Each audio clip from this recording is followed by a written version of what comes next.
5-star reads of all time. Only good books today. So I have two categories for these books. One is fanfiction and just Hermione fanfiction. I know, sorry to disappoint. And actual published, not actual, that's an insult to fanfiction. You are books too. I have fanfiction and published books. There. I think we're gonna start with fanfiction. Oh, also, I will link the fanfictions down in the description. So the first one is Remain Nameless. It's a post-war fanfic. So after the war, everyone has moved on, everyone has their stable jobs, and Draco is going to therapy. I know, shocking. But after everything that happened, he was forgiven. Well, not forgiven. One of his sentences was to go to therapy. It turns out actually helps. Would you look at that? He meets Hermione in a muggle coffee shop. Yes, you heard that right. He's kind of annoyed at her presence at first, but then they turn into very good friends. They have coffee on this specific coffee shop every day, and they share blueberry scones. So this is a very friends to lovers type of fanfic, and it's very healing, very cozy, even though it's quite long, but it's incredibly worth it. I also want to bind this fic. Yes, I learned how to bookbind just for my favorite fanfictions. Yeah. But it's a very nice fanfiction. There's more information down below. The next one I want to talk about is Draco Malfoy and the Mortifying Ordeal of Being in Love. I started binding this fanfic, but I haven't finished. Here it is. This is not my typeset, by the way, but look at this typeset. Oh, incredible. Can you see? It's her typeset. Her typesets, I believe they're available on her Patreon. This fanfiction is also post-war, but it's years post-war. Hermione is a professor and researcher, and Draco is an author. She starts researching a very delicate subject that if I tell you which one it is gonna spoil it, and some people are after her. So the ministry hires Draco as her kind of bodyguard.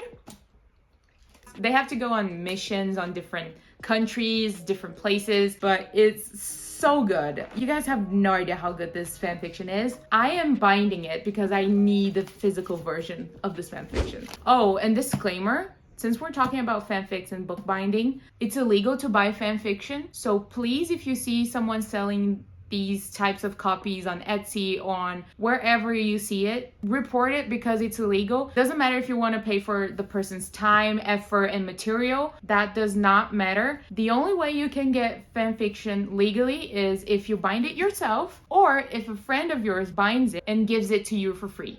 Okay, disclaimer done. This one, see? I did this myself. I'm very proud of this one. This one is Isolation. It's one of my favorite. To me, this is canon. So this is during the war. Draco is actually being protected by the Order of the Phoenix, but he's being hidden in the Hogwarts castle. Hermione is a prefect, or is she a head girl? I don't remember, but she has her own private room. Draco is assigned to stay in her room away from everyone else. He can't be seen. No one can know that he's there. So he ends up staying in Hermione's room. Room is a bit of an understatement. It's kind of like an apartment inside Hogwarts. Draco has his own room, Hermione has her own room. They have a kitchen, they have a living room, so it's not at all like a one bed type thing, no. Yeah, so they are enemies. They hate each other.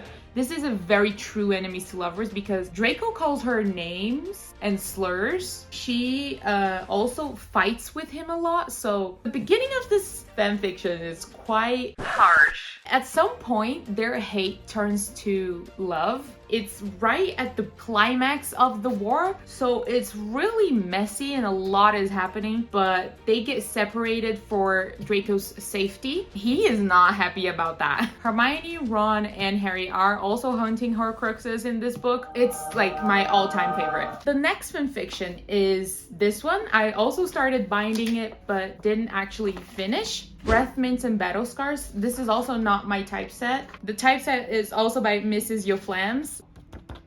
This is a more heavy fanfiction. This one is also post-war. Draco and Hermione are not necessarily friends. They don't really like each other at the beginning, but they both seem to be the only ones that haven't recovered from the war. Everyone else has moved on, everyone is happy, everyone is playing, everyone is laughing, while Draco and Hermione are very stuck in the war. So they're really still trying to process all of the trauma, and that's why they actually get close. It's because they have that in common. It's also an enemies to lovers. I cried really hard reading this fanfiction at the end, but essentially Draco does not forgive himself for his role in the war, and he can't get past that. This is a very different approach to Hermione, because at first Hermione dates Theodore Knott. He's not a real character in the canon, but he's very well known in fanfiction. But then after a while, I'm not gonna say anything because it's gonna spoil it. Draco has always loved Hermione, but he believed that Theo was the best choice for her, so that's why they never got together. All of these fanfictions that I've talked about, they are happy endings, so don't worry. This is a more like heart comfort type of fanfiction. And the last fanfiction I want to talk about is Eagle's Nest. In this particular fanfiction, after the war, they are resorted in other houses to promote more union between the students. Hermione and Draco are sorted into Ravenclaw, while Harry was sorted into Slytherin, I think with Ginny. Ron was sorted into Hufflepuff. He's not happy about that. So with that, Hermione and Draco actually get together a lot. Since they're the smartest in their year/age, they get paired in projects. They end up researching a lot of ancient magic, and that gets them bound. It's very interesting. It's a very different take. It almost gave me a heart attack, so let me brace you for that, but everything works out in the end, don't worry. Those are all the fanfictions. Now let's go to the published books. To start,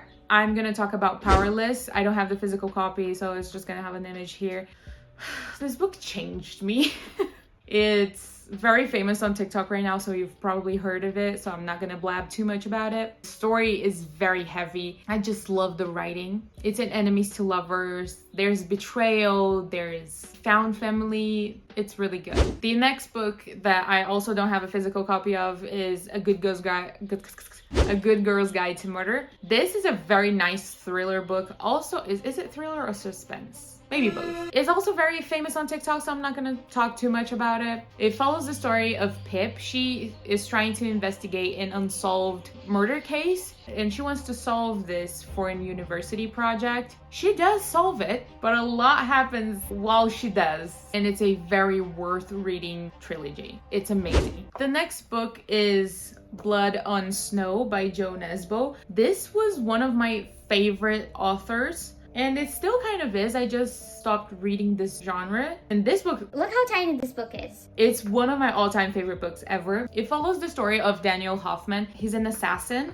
People pay him to get rid of other people, if you know what I mean. If I remember correctly, he falls in love with his client's wife, and they try to run away together. I haven't seen people talking much about it, so I'm here to shine light on this. The next one is Roomies by Christina.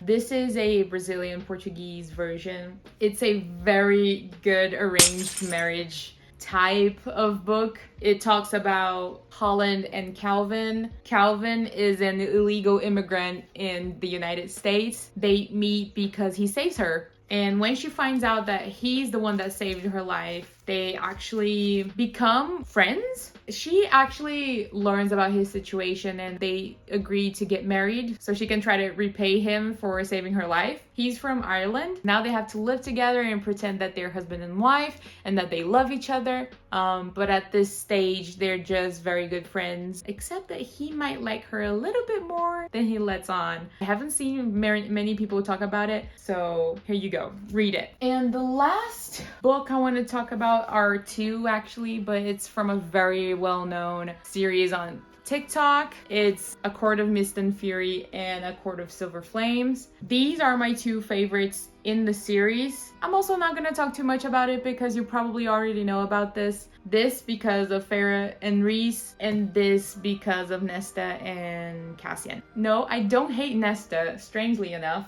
Her book made me very emotional. Yeah, I think that's it. Those are some of my 5-star reads. I have a lot, thank God. I actually read books I like, but I hope you enjoyed this video. I hope you got some really good recommendations. Don't forget to like and subscribe, and I will see you on my next one.